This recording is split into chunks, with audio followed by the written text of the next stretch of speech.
মাত্র half cup সুজি দিয়ে তৈরি ঝাল পাকোড়ার এই রেসিপিটা অন্য যে কোনো পাকোড়ার চাইতে একটু বেশি মজাদার হয়। সুজির এই রেসিপিটা তৈরি করার জন্য প্রথমে আমি নিয়ে নিচ্ছি 1 কাপ পরিমাণ পানি। পানি হালকা গরম হয়ে এলে দিয়ে দেব লালমরিচ কুচি এবং কাঁচামরিচ কুচি। একটু নেড়ে চেড়ে দিয়ে দেব বেশ খানিকটা ধনিয়া পাতা কুচি। পানি গরম হয়ে ধনিয়া পাতাটা হালকা নরম হয়ে এলে দিয়ে দেব হাফ কাপ পরিমাণ সুজি। সুজির পরিমাণটা অবশ্যই পানির অর্ধেক হবে। এবার চুলার আঁচটা লো হিটে রেখে সুজির ডো তৈরি করে নেব। চুলার আঁচ লো হিটে না রাখলে সুজি দলা পেকে যাওয়ার সম্ভাবনা থাকবে। চামিচ দিয়ে ভালোভাবে নেড়ে চেড়ে আমি এগুলোকে একসাথে মিশিয়ে নিচ্ছি। মেশানো হয়ে গেলে এগুলো ঠান্ডা হওয়া পর্যন্ত অপেক্ষা করব।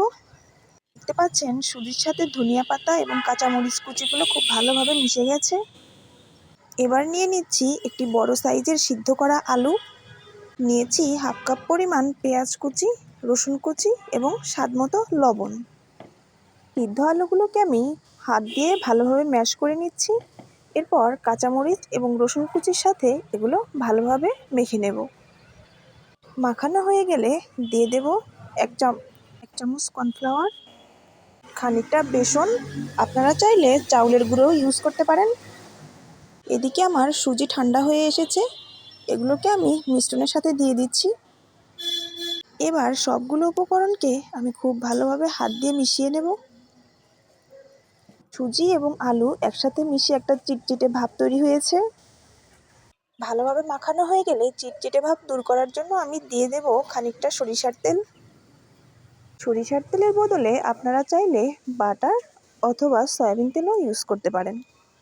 এবার পাকোড়া তৈরি করার জন্য আমি বোর্ডে একটু সয়াবিন তেল মেখে নিচ্ছি। সুজি এবং আলুর ডোটাকে আমি হাত দিয়ে গোলভাবে বেলে নিচ্ছি। যে কোনো শেপে এটি বেলে নেওয়া যায়। এবার একটি ছুরি দিয়ে চারকোনা করে আমি পকোড়াগুলো কেটে নিচ্ছি। পকোড়াগুলো তৈরি করার জন্য আপনারা ইচ্ছে মতো শেপ দিতে পারেন। আমি সবগুলোকে চারকোনা করে কেটে নেব। আমার সবগুলো পাকোড়া বানানো হয়ে গেছে। সবগুলোকে আমি একটি থালায় উঠিয়ে নিয়েছি। এবার পাকোড়াগুলো ভাজার পালা। চুলায় প্যান বসিয়ে দিয়ে দিচ্ছি সয়াবিন তেল। এবার একটা একটা করে পাকোড়াগুলো আমি দিয়ে দিচ্ছি। চুলা মিডিয়াম হিটে রেখে আমি পাকোড়াগুলোকে ভেজে নেব। হাফ কাপ সুজি দিয়েই আমার বেশ কিছু পাকোড়া তৈরি হয়ে গেছে, তাই আমি কিছু পাকোড়া তুলে রাখছি ফ্রিজে রাখার জন্য। পাকোড়াগুলো প্যানে দেওয়ার সময় খেয়াল রাখতে হবে যেন একটি আরেকটির গায়ে সাথে লেগে না যায়। পাকোড়ার এক পাশ হয়ে এলে এগুলোকে আমি চামচের সাহায্যে উল্টিয়ে নিচ্ছি। ধনিয়া পাতা দেওয়ার কারণে পাকোড়ার কালারটা কিন্তু অনেকটাই সুন্দর হয়েছে। মিডিয়াম লো হিটে ভাজার কারণে পাকোড়াগুলো হতে আমার একটু সময় লাগবে।